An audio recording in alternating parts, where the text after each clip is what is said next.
Hey, what's up, everybody? Andrew from Fantasy Aid here to give you how to draft an auction league, my first series in my fantasy baseball tips. Now, if you're here to see how much you should pay for each player, that's not what this is. These are just some general principles on what to do going into an auction league. And the number one thing is be prepared. Preparation is key. Have a game plan going into the auction.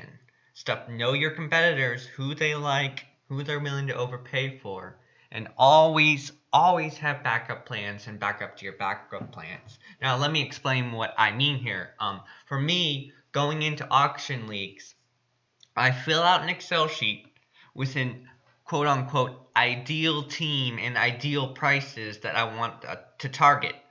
And then I have a copy of that, but then backup plans like, okay, if this guy goes for too much, I'm going to aim for this guy.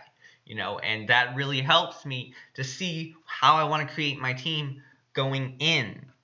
That being said, you got to be flexible. If your careful planning goes astray a little bit, don't freak out. Even the most prepared fantasy owner cannot foresee everything that will happen. Obviously, auctions are probably one of the most random when it comes to drafts. It's just so hard to predict who's going to do what because it's always based on how much someone is willing to pay for a player they want. But it's just good to get that concept in your mind. You don't have to go all out and do an Excel sheet, but just know what you have in mind, how you want to build your team, and how you want to get there. Number two, don't nominate players you want. Now, this should be a no-brainer here. When it's your turn to nominate a player, you're not nominating somebody you want. Your goal in nominating that player is to get everyone else to spend their money. You already bought Freddie Freeman? Throw up Joey Votto.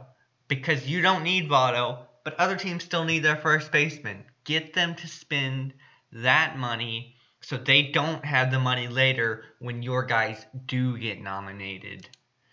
Number three, balance your money well. Now, as I said in the beginning, there's no right way to spend money in the auction draft. Your number one goal, obviously, leave no money on the table. I've been guilty of that more than once, where you're too cautious. And obviously, there's many approaches. You have the stars and scrubs approach that everybody knows, where you throw it all in early on a couple big names and then wait and draft a bunch of dollar players at the end.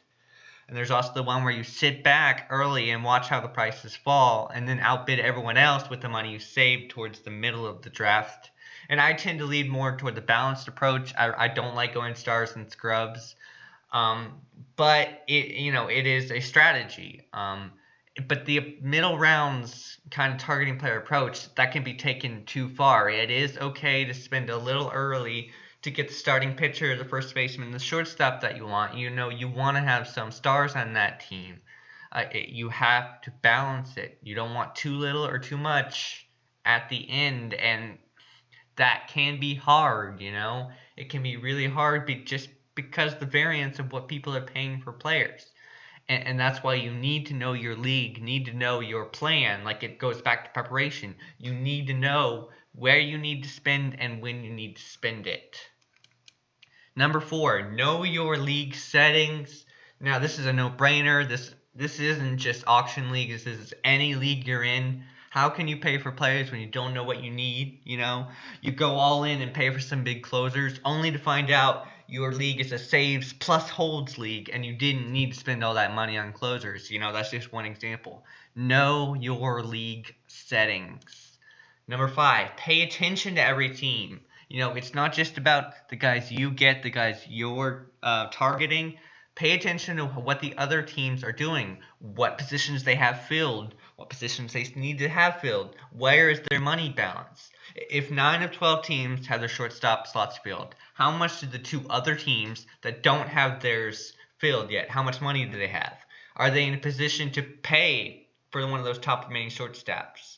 Or are they really low on money and you can snag one of the shortstops you want left cheaply, that kind of thing. You need to know what people already have and what they'll probably go after in the future. That way you can get them to spend money by nominating, and you can know where your players will fall and if you can get them cheap.